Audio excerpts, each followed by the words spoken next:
This episode is proudly sponsored by Optimum Nutrition, the world's #1 sports nutrition brand, fueling the McLaren MasterCard Formula One team for the third year running. From protein powders and shakes to creatine and aminos, Optimum Nutrition has your sports supplements sorted. Get the Optimum advantage Oscar and Lando want to keep secret. Optimum Nutrition available at all good sub stores.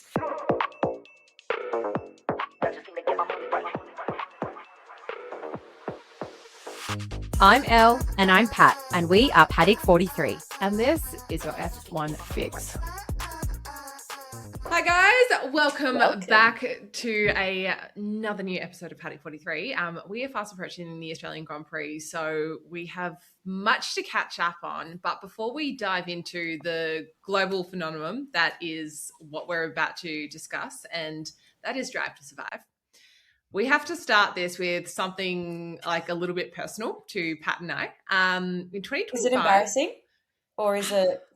I think anyone looking at us thought it was embarrassing, No. possibly. I mean, anyone that discovers us. Sorry, when I say embarrassing, it was incredibly exciting, but maybe now is it embarrassing? I don't know. It depends how you look at it. If you look at how we looked at the time, it was embarrassing. But in 2025, in Jan, actually, I think it was Feb, we thought we got a spam email from some producers at BoxBox.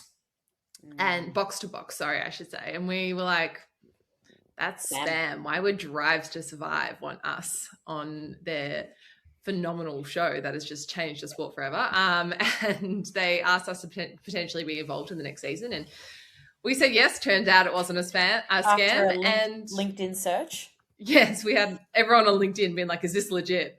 We had a whole search party going out. And anyway, we were obviously very, very excited, but we have some very personal news to share with you that we have officially been cut from the new season of Drive to Survive. Which is the embarrassing part. We have the series director here to ask him why. David Hayes, welcome. Thanks for having me. Why did you cut us? That's a tricky question. Oh yeah, it was really fun filming with you guys though, and it's not you, it's us.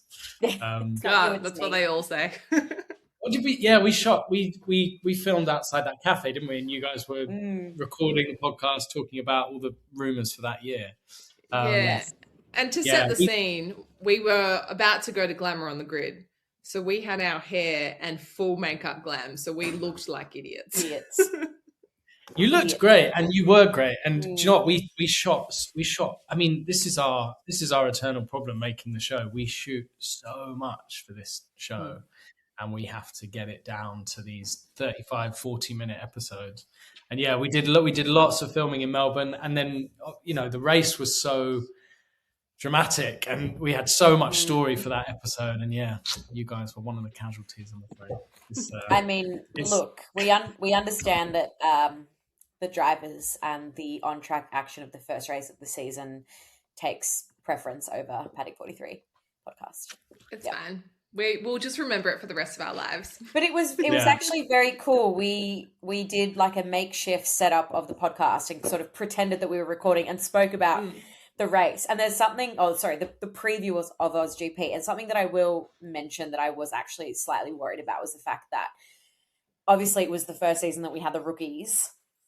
And there was one part where we spoke a lot about the rookies and what's going to happen with the rookies. And I actually made a comment, which I very swiftly took back throughout the season, about Isaac Hadjar, that I said, I'm not a fan of him. I just don't like how he's portrayed himself. I don't like how he has been when he was a rookie, when he was a reserve driver, and his attitude. And then obviously what happened at AusGP last year. And I was like, oh my goodness. They are going to cut me saying that and then cut to him. And then everyone is going to pile on me saying that I am the biggest bully. But anyway, so in that sense, I'm thankful. And also my stance has changed on Isaac Hadjar. He absolutely proved himself last season. You've been living in fear. Yes. Yeah, he did. He has been. Living in fear until we got your email the other week. It's so hard breaking.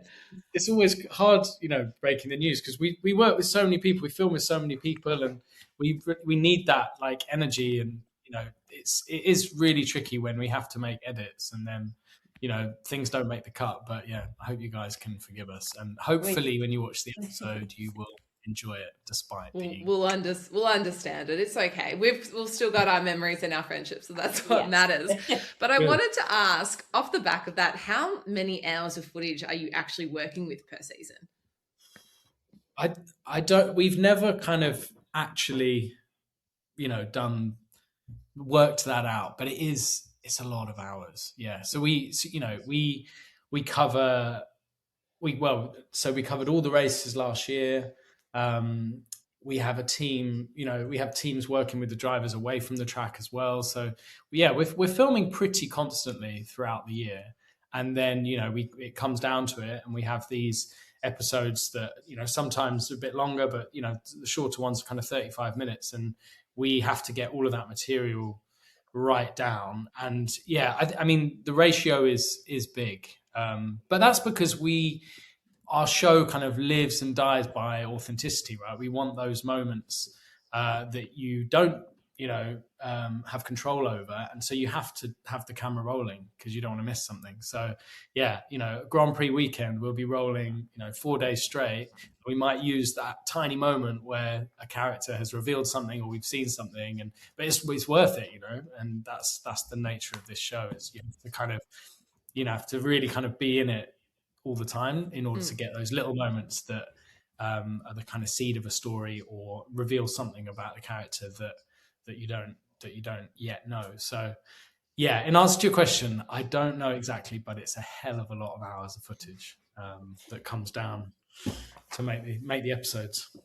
Do you know, it's funny. I mean, two things, but first off, the observation of the fact that you say character rather than driver. Granted that it's not necessarily a driver, it could also be a principal or team journalist member, but I guess that makes sense as to they are characters in a show. But I do remember as well last year, we filmed on the Wednesday, so many cameras hanging around AusGP, but then as soon as we filmed, we met the team. You guys were also lovely, and obviously we were very much aware who the Netflix team was. The amount of times we saw you guys like, hey, you're all running, you're everywhere after with your ginormous equipment, and you were everywhere. We have to be.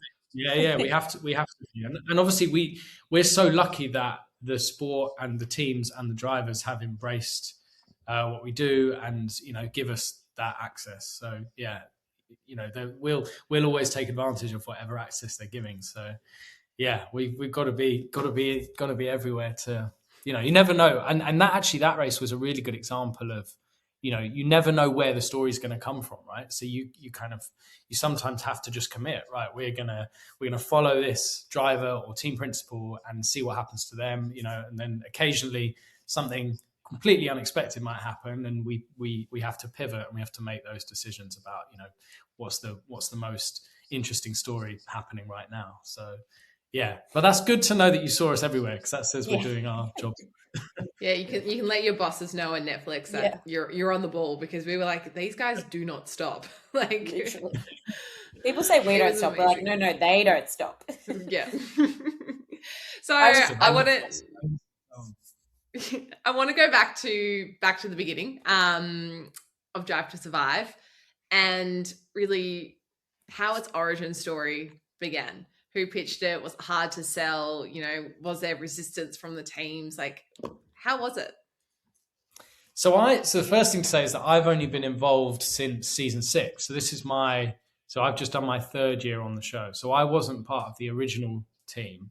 But as far as I know, it was, so the executive producers, James Gay Reese and Paul Martin, I think they were originally talking to Red Bull about a series following the Red Bull team. And then I think it was a combination of, F1 and Box to Box saying, actually, why don't we cover all the teams? And I think that's how it started. F1 were keen to let them in at the time. And it all went from there.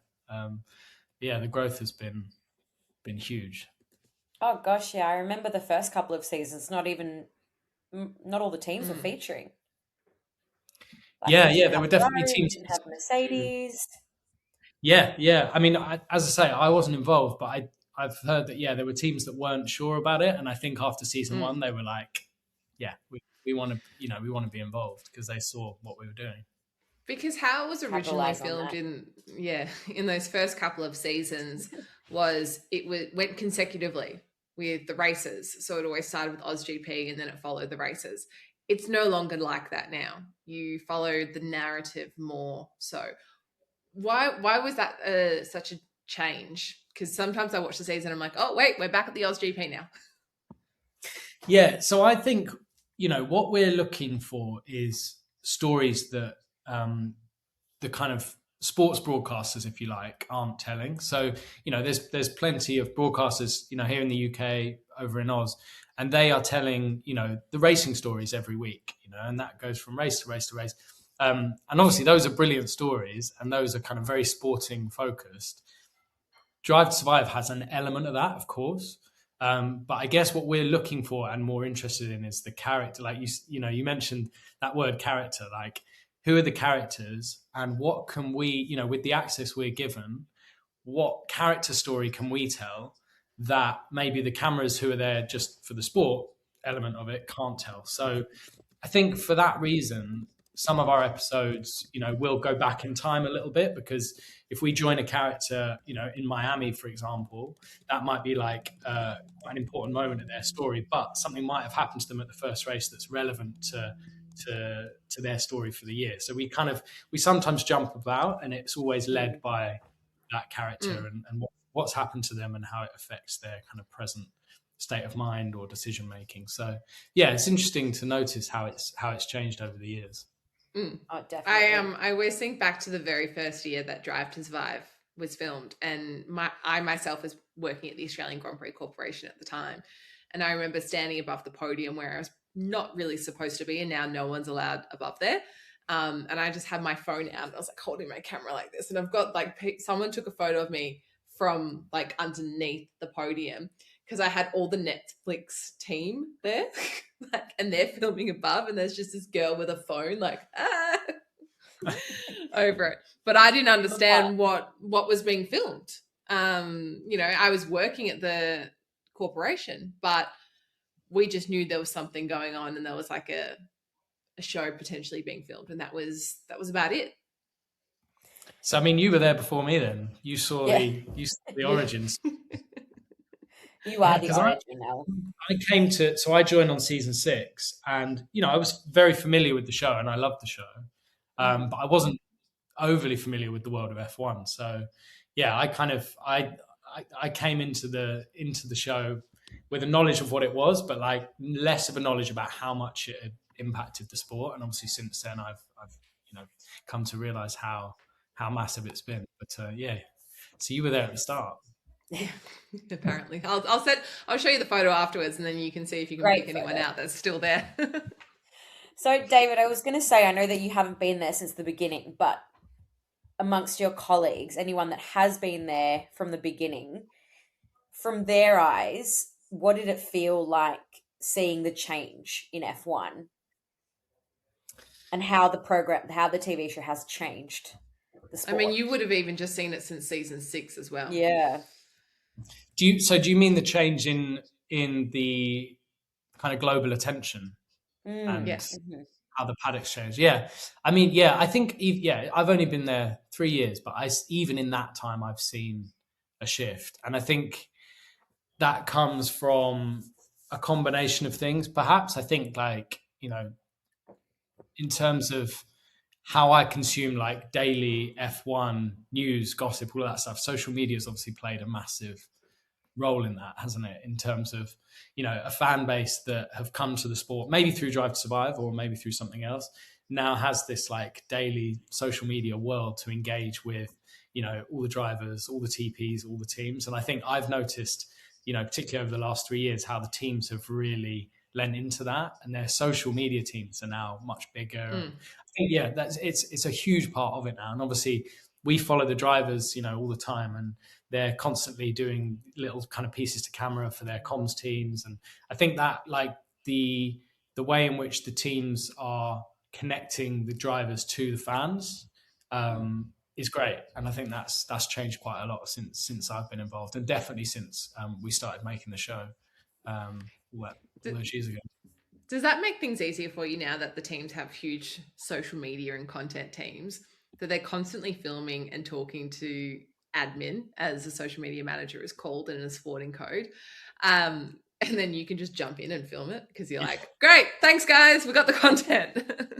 To be honest, though, quite often the comms teams, because quite a lot of what we do is with a boom microphone, as you've seen, so the kind of big microphone in the paddock that we use. And quite often, because the comms teams are shooting portrait, they're like, get the boom out, So so often we're like getting in trouble for that. But no, it's great. It's always good, when other people are asking our drivers how they feel, because we're there. We then get to kind of get a little bit of that. But obviously, the gold for us is what happens away from other cameras, and when the drivers either back in their driver room or in hospitality, on their own, those are the moments that are more special for us because no one else is capturing it. So yeah, I think the social media stuff is quite fun to shoot, but yeah, we always prefer it when we're the only camera in the room, I guess. Well, you have a lot of access in the paddock on that. When everything was changing, when Drive to Survive has been booming and still is, how do you think the whole paddock took it? Because, I remember a time where you could just walk into the paddock or Lewis Hamilton would stop for a chat, but that's not the case anymore. Yeah, the paddock is a hectic place, but it's a really fun place to shoot because it's really energetic, and also everyone's in uniform, and people in uniform look really good on camera, and like punchy colors. You follow a Ferrari mechanic down the paddock, and that red, like an Aston Martin green. It's as filmmakers, it's a really fun place to be because everything is super super visual. Especially yeah, when you I see can a imagine. Ferrari mechanic smoking. Yeah, shoot it. It's perfect, isn't it? Some specials. They know what we're up to though. Like occasionally you'll just be like, and the guys will just look at you and be like, I know exactly what you're doing. But again, it's full of characters. It's full of characters. Yeah, I was going to ask as well on the topic of the growth of the show and the influence the show has had on the entire F1 world, but specifically within the US. Do you see a connection between the growth of Drive to Survive and the growth of F1 within the US market? Yeah, I do. Yeah, I think it's been hugely influential.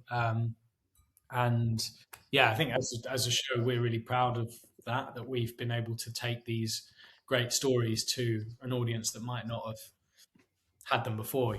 I'm really excited about filming with Cadillac this year. And I think that's a sign of the times as well. The fact that they're joining the grid and there's going to be a bit more of an American presence, I think is exciting for us and for the sport as well.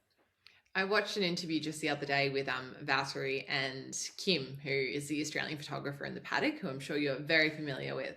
And they were chatting in the winery, being like, do we think that Cadillac is going to be featured in Drive to Survive this year? So there you go. There's confirmation, Valtteri, if you're looking for it. We have it right here. Checo and Valtteri are great, great characters, and they've been in the show in the past, and we're lucky that they're coming back, I think. Well, I think they also understand the commercial value that Drive to Survive brings to the sport, whereas some other drivers may not enjoy it because it becomes more of a celebrity fanfare and not to quote someone, we're here to drive, not do anything else. And, media is already, we talk about it all the time, the amount of media that these guys do leading up into a race, qualifying, practice, all of it, driving at those speeds, high intensity, throw in some heat, such as Qatar, it's intense. But we have AFL, Aussie Football League guys here in Australia that, for the 48 hours prior to a 2-hour game, you cannot talk to them. They must be in their Zen zone, no media, nothing. it's amazing what they do, and that you can just be there all the time. And Valtteri made a comment in this interview with Kim, or sit down chat, whatever it was, that sometimes the drivers will film all throughout their breaks or have like a solid 8-12 hour days, and then it never makes it just gets left on the floor in the cutting room pretty much. Well, now we can say that We're part it's okay. We've been there too. Yeah, I mean, we're really lucky that we get access to these guys, and we massively appreciate any time that any driver gives to us. And it's we'll always go into a shoot with them with the intention of that being used and fitting it into a story. But with hundreds of hours of footage and relatively punchy short episodes, obviously we can't use everything. So yeah, we try and like keep them on side, and we hope that, they understand the process a little bit as well. But ultimately we do feel really privileged to be in there with them, and filming with them in those moments. So yeah, we're always like trying to make the most of what we get with those guys, because their time is obviously precious. Yeah. But yeah, you guys.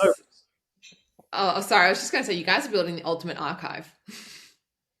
Yeah, there's a lot of footage. Yeah, there's a lot of footage. Valtteri's box office though, He's fantastic. He's absolutely fantastic. I was going to ask, on the topic of drivers, do you find that Drive to Survive has turned drivers into celebrities beyond the sport? Perhaps, yeah. I think it's probably a combination, right? I think Drive to Survive has raised the profile of some of the drivers, but I think also the teams are doing that themselves as well through social media, and obviously as the sport's grown bigger, even the kind of day-to-day broadcast coverage, that I think that's made them incredibly famous as well. But yeah, perhaps our show, you get to see a little bit of what happens away from the track, which is something that is really important to us, because that's where we feel like we kind of get to know these guys in a slightly different way to what you might see at the in the broadcast coverage every week. So yeah, I guess in those moments, that's where hopefully we're showing them in an authentic way, and fans will respond to that. And yeah, so I think it's probably fair to say that we've contributed to a bit of that. Yeah. Well, Drive to Survive is almost like, what's the word? Not committing, attributing. That's maybe not the right word. I don't know. It's late here in Australia right now. Forgive me, but it is influencing probably a lot more commercial agreements than anyone actually realizes, and that could be negotiations, brands with contracts, teams, all of that. Do you think it does influence that? I mean, it's obviously it's not something we're involved in, but yeah, the show gets watched by a lot of people. So of course, if you're running a team, you're going to want your logos in that show. So yeah, I'm sure there's an element of that. But I think that's why the teams want to be involved. Firstly, because I think they want us to tell these stories about what's happening in the season, but also they want to be seen by, they want new fans, and they want eyeballs on their sponsors, of course. So yeah, I think that definitely is a part of it for sure. I guess as a sponsor, you're going in though with the mindset that you don't know if you will be featured a lot. No, of course not. Yeah. There's never kind of any guarantee. So no, there's never any guarantee, exactly what you said before as well, of how the season will turn out as well. You say hundreds, you'd have thousands and thousands, and one day someone's going to look back and it's going to be 2050, and you're going to be responsible for some of the most incredible archives in history of Formula One. We were just at the Formula One Motorsport Museum recently, and everyone that's collected that information over the years is phenomenal, and you're contributing to that, which I do think is incredible. But on the incredible side, there's also criticism. I mean, Pat and I get it all the time as females working in Formula One through podcasts and social media. People just cop it to us all the time and go, oh, you're just Drive to Survive fans. And we go, well, we've been watching this sport since we were little, but also there's no issue if we are, that's what the show was for, to bring in new fans and to keep the sport going. But a lot of people then go, it's just creating drama and it's manufacturing rivalries. Like, how do you think about that the show does manufacture rivalries because they are characters at the same time? Yeah, our goal is to represent things as authentically as possible, and that's what we set out to do, and that's our agreement with the teams and with the sport, is that we want to go in, and we're lucky to have all this access, and we want to tell the stories in the most powerful way. And sometimes mistakes have been made. There was a mistake last year, I think it was last year, season 7, where we had a shot of Max in the cool down room, and it was from a different race, and that was flagged, and we dealt with that. So when a mistake's been made, like human error, then that's our bad, and we'll correct that like we did. But we're not out there to fake things. We might want to kind of ramp up the drama with a bit of music, or like a side look here or there, and that's part of what we see as like the sporting energy of the show. But we're not setting out to fake anything or mislead the viewer. We just want to kind of tell these stories in the most exciting way possible, because it's a really dramatic, exciting sport. And you guys know, and I know because I've been there in these garages in the paddock. Like, it's very dramatic on the ground. So we want to put a show together that represents a bit of that. Again, I wanted to discuss sporting documentaries in general. Since the success of Drive to Survive, we've seen a huge boom in them. Do you think that is all referenced from Drive to Survive, or that we're just now more aware of sporting documentaries? I think Drive to Survive's probably had quite an influence in the genre. I think what the show did, particularly in the early days, that felt new, was kind of just peel back a layer. Sports fans see the matches or the races every week, and you get you get to enjoy the sporting element. And what Drive did was say, okay, well, what happens when the driver goes home after the race, or what happens in private between qualifying and peeling back that layer, I think, really resonated with people, didn't it? And then that's almost certainly influenced a lot of sports programming since then. Yeah, absolutely. Do you think every sports needs a Netflix moment? Or a Disney moment, or a Here in Australia's Stan?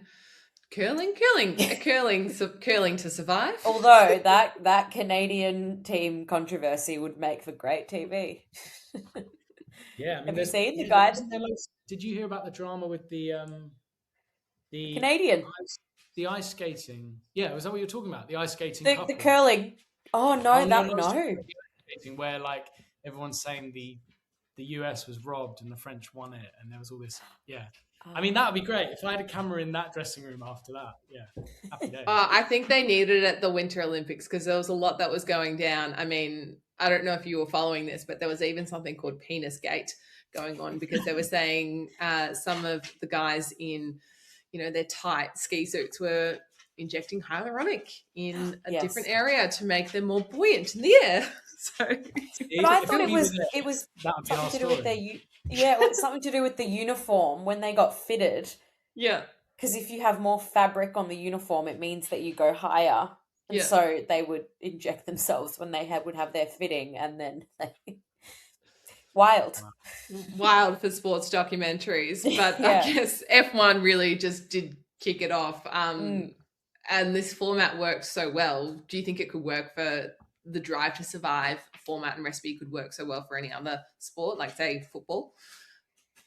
I think so. Yeah, I think it's all about learning something new about the characters, and I keep using that word character. Like, these are real people, obviously, football players or F1 drivers or whatever. But when you're making a show like this, they are characters, because ultimately you want your viewer to invest in them. And any show that can tell you something new about that football player or that F1 driver or that tennis player, I think is a good thing, because it brings the sport kind of closer to the viewer, which as a sports fan myself is something I really enjoy. Yeah.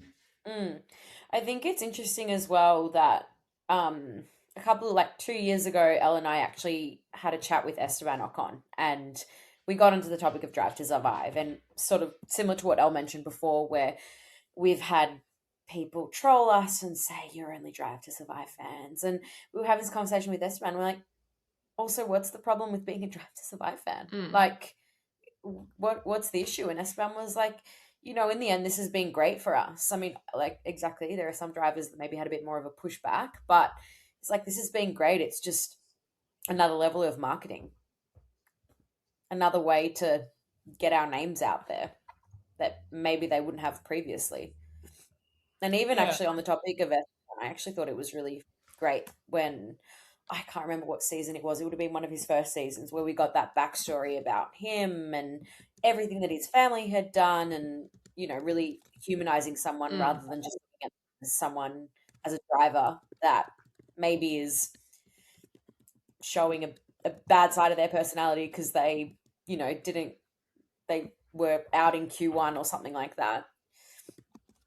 Yeah, it's that showing the human side, isn't it? Because they do this incredibly dangerous and dramatic sport that we watch and we enjoy, and then it's I think separating anything that kind of can separate the sporting stuff and the human stuff is interesting. And yeah, your example there with Esteban, I think that episode's a really good example of how the show can show you something quite different to what you would get in your kind of weekly sports broadcasting. So yeah, I think it's I don't see a downside to it. And when people say, "Oh, you're just a Drive to Survive fan," I don't really understand what their point is, to be honest. Like, you can choose to like the show and engage with the sport in whatever way you want. And yeah, I think it's well, thank you. It's great TV. Yeah. I was going to say, if we're getting a troll comment, how would you reply to it? You're us for a second. How are you replying to it? If you don't want to watch it, don't watch it. But also, if people are enjoying it, let them enjoy it. And yeah, I find it quite confusing when people have an issue with the show. People are silly. Well, look, you can't please everyone. I think Lando called in one of our episodes. Lando called them the keyboard warriors. That's a great way to put it. That's what they are. I was going to say, I think a good way is just be like, well, I learned more about this driver and his birthday or his dog. You sound like such a mum right now. Oh, I know. Actually, gotta cut you off. I learn about Carlos's dog. Very cute. Oh, look, I love the show. But what is the best story you've been part of, Dave? Like, in terms of filming, or that you've just this is just so good, like absolute TV gold. And worst moment as well. I want to know your worst moment. And also that you can legally speak about. Yeah. I'm just trying to think. I think my favorite shoot was probably with Lando a couple of years ago. Do you remember a scene where he's driving his little green Fiat Jolly in Monaco? Yes, my brain went straight to that scene.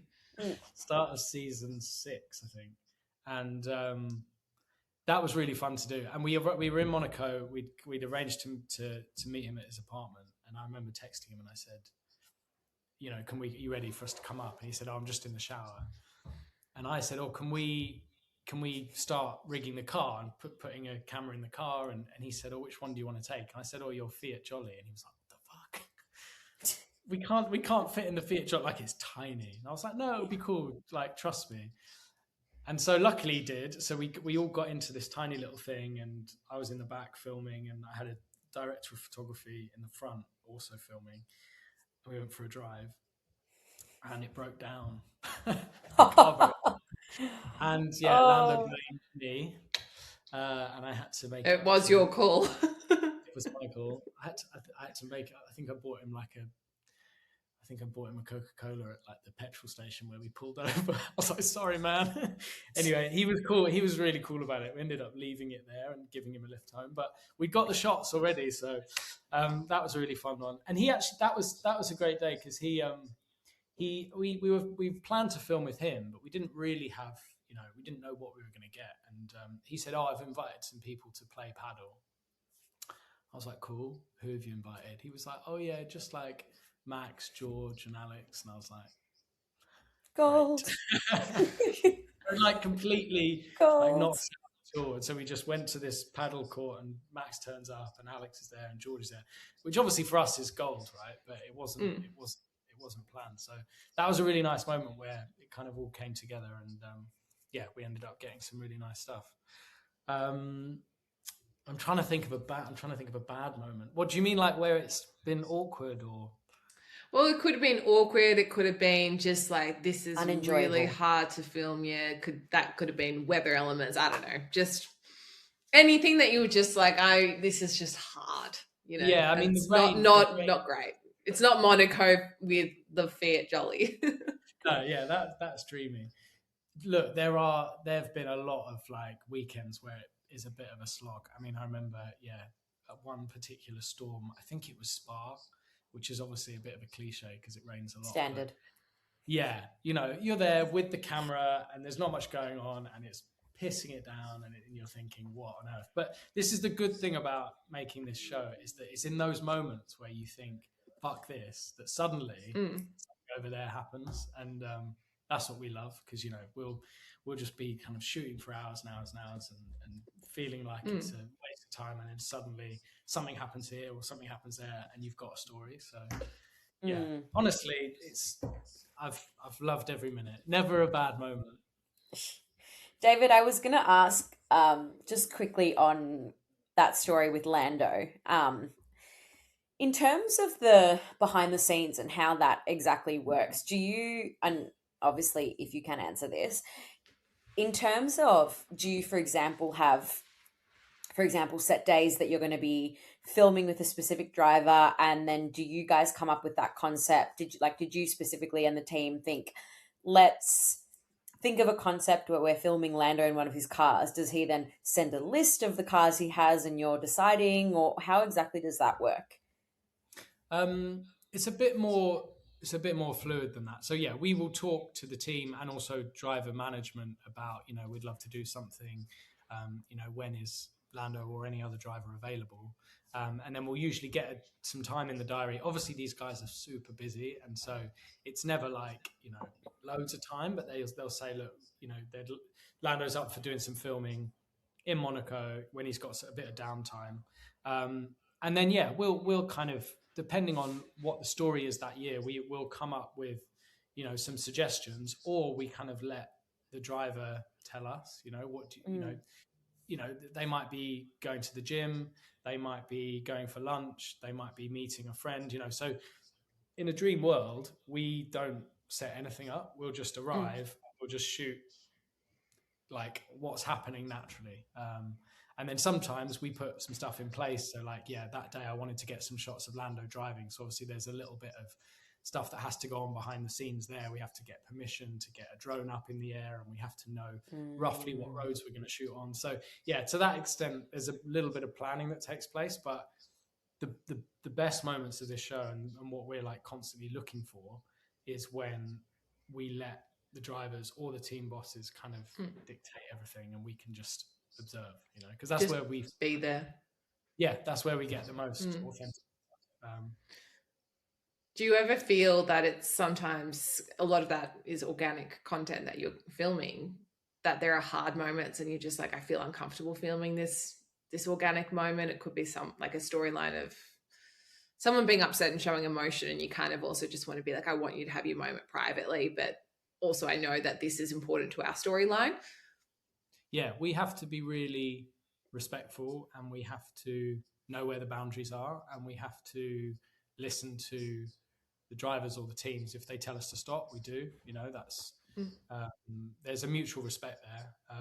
So if we're following a driver who's had a bad race or just like had some bad news or something, and they're clearly upset, we will be making eye contact with them, with the comms team, making sure that it's okay for us to be there. And sometimes it is, and that's great. And we are really lucky that there's moments where we do get let in, because I think the drivers and the people who work for the teams, they understand that, it's important for us to be there for those difficult moments, as well as the lows as well as the highs.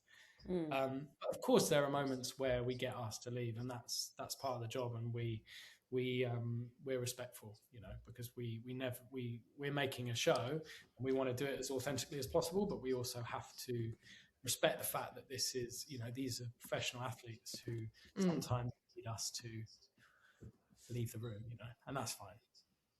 You're humans in the end. There you go. Good humans. Yeah. Good humans. They are. I want to know, we recently saw the trailer, which is very exciting for the new season. It's honestly, as I watched it, I thought, gosh, they're good. You did very well. Whoever put that trailer together, chef's kiss, fantastic. But I want to know, what can we expect from this coming season besides us? Well, no, not us. We're not in there. As in, besides us not being in there. Yeah. It's an exciting one. I mean, there was so much change on the grid, wasn't there? If you remember back to Melbourne a year ago, all of the rookies. Jack Doohan was racing in Melbourne. Jack was racing, yeah. Jack was racing, and his story is an important one for us. Or was an important one for us last year, and yeah, there's a fair amount of rookie stuff. Obviously, the big news at the start of last year was, how is Lewis going to get on? So, and do you remember the kind of big launch in London, that big F1 75 launch? 75 live. Yeah, that was really good fun. So there's lots of good stuff. There's like that back to school vibe with that event, which is great. Lots of drama, lots of gossip, the usual stuff that we love, and some really good races as well. Like some really good on track moments for the fans to enjoy. It definitely Will we see is a big nice sort of Oscar Lando battle? walk, surely. Because what do you think? Look, I just want to see how that plays out. Yeah, that was a really interesting dynamic, wasn't it? And a really interesting story from both, Lando's point of view, from Oscar's point of view, and also from the team's point of view. So yeah, you'll definitely see a bit of that. Oh, we lost Pat. She's dropped off. That's okay. She'll come back. It's that story in particular. F1 has always been huge in Australia. It's been progressively getting bigger and bigger, especially as Drive to Survive has come out. But I've never seen so much traditional media talk about F1 as they did last year because of Oscar Piastri and the battle with Lando Norris and McLaren and everything.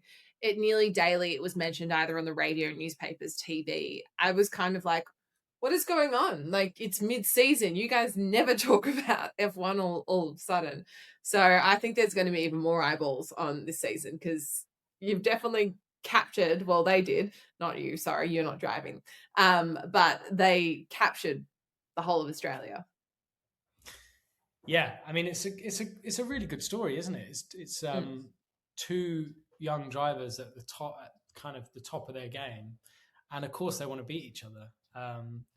And it's the episode hopefully gives an interesting but fair kind of assessment of how the season went for the team. I think I really like that one, and hopefully people enjoy it.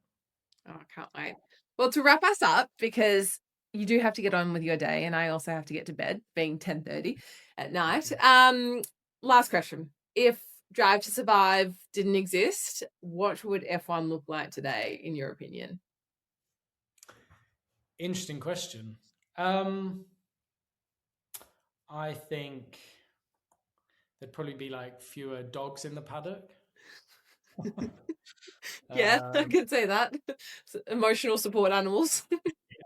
There'd probably be more gossip in the paddock, because everyone's now they know that our boom microphone is lingering, so everyone's there's kind of hushed tones because Netflix might hear. I don't know. I guess you could say it wouldn't be as big as it is. But yes, it's kind of impossible to say, isn't it? But it does feel like the show has hand in hand with the sport, just grown in a big way. So yeah, it's an interesting question. Not sure. What do you think? I think there would be a lot less female fans. I think the show really gave an avenue to welcome female fans and also younger people into it and felt more included because it gave them that insight. Whereas before it was a lot more probably a blokey followed sport. I mean, myself and so many other girls that have grown up watching the sport have always said, oh, our dad's got us into it. It's kind of just the avenue you've gone down. So I think it's really opened up a lot of that. I think we have the Supercars Championship here in Australia. I almost think that they need this style of show because every weekend they're somewhere, there's 20 teams and they're just going nuts. You know, you think of all the endurance races they do up in Bathurst is just incredible. So going to the Bathurst, which if you haven't been before, you need to get yourself up to New South Wales and go to that race, on Mountain Panorama. It's wild. And I imagine that's what...